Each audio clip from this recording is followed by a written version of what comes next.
Au cours des 2 semaines qui viennent, ce soir et la semaine prochaine, je voudrais revenir sur 2 articles de presse qui sont parus dans les journaux locaux et qui montrent que l'analyse politique mérite de bons analystes.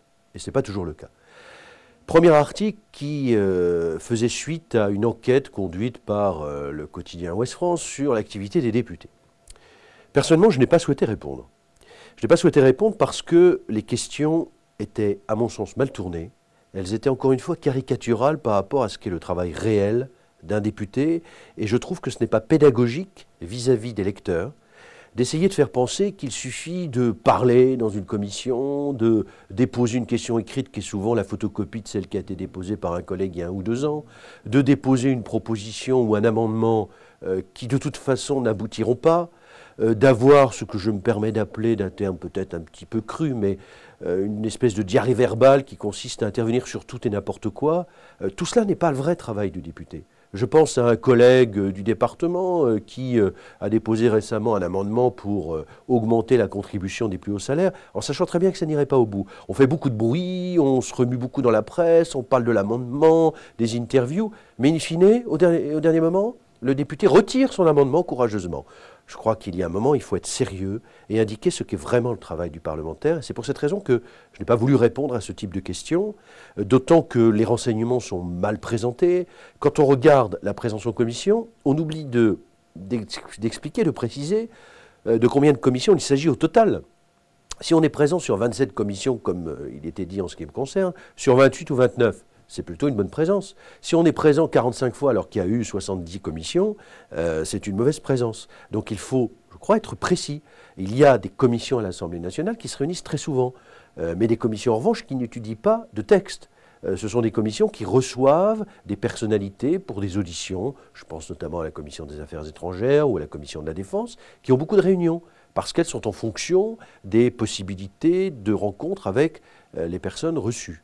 En revanche, la commission des lois à laquelle j'appartiens est une commission qui travaille sur des textes très précis, textes juridiques, qui sont des propositions ou des projets de loi. Et lorsque nous nous réunissons le mercredi, généralement, c'est de 9h à 12h, 13h, 3-4 heures de commission. C'est un vrai travail autour du texte.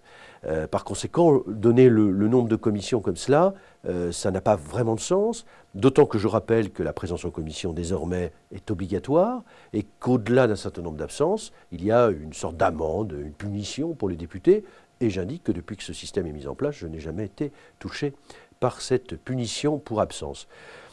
Et puis, il y a une deuxième raison pour laquelle je n'ai pas voulu répondre, c'est qu'un député, il est élu par ses électeurs, dans sa circonscription, avec un programme, avec des propositions, avec une méthode de travail que l'on présente pendant la campagne électorale. Et à l'issue de ce mandat, à l'issue des 5 années du mandat, il y a un bilan à présenter si le député est à nouveau candidat.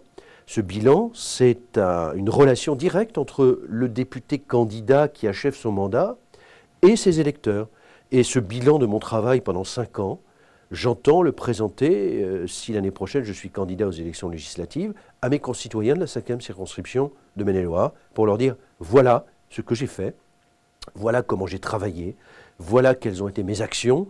Des actions, par exemple, qui n'étaient pas comptabilisées dans l'enquête de Ouest France, donc qui ne pouvaient pas apparaître et qui pourtant demandent un gros travail. Je ne donnerai qu'un exemple pour conclure, c'est celui de la participation à ce qui s'appelle le jury de thèse à l'Assemblée nationale. Nous sommes 3 députés désignés par le président de l'Assemblée nationale pour délivrer un prix de thèse ou délivrer une bourse pour un étudiant qui prépare une thèse. C'est une réunion à chaque fois assez longue, quasiment tout un après-midi, mais c'est surtout du travail en amont pour étudier les propositions de thèse ou de thèmes de thèse qui sont proposés par les étudiants.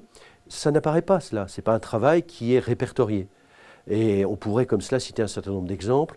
Donc c'est la raison pour laquelle ce n'est pas par désinvolture, comme l'a dit un représentant du Parti socialiste, qui lui-même n'a pas un travail qui lui permet, je crois, de dire qu'il est débordé, c'est un travail qui lui laisse du temps, donc je crois qu'on peut comparer l'engagement de chacun. En tout cas, ce n'est pas de la désinvolture, c'est tout simplement la volonté de reconnaître ce qui doit être la façon dont on travaille et la façon dont on rend compte du travail qui est effectué en tant que député.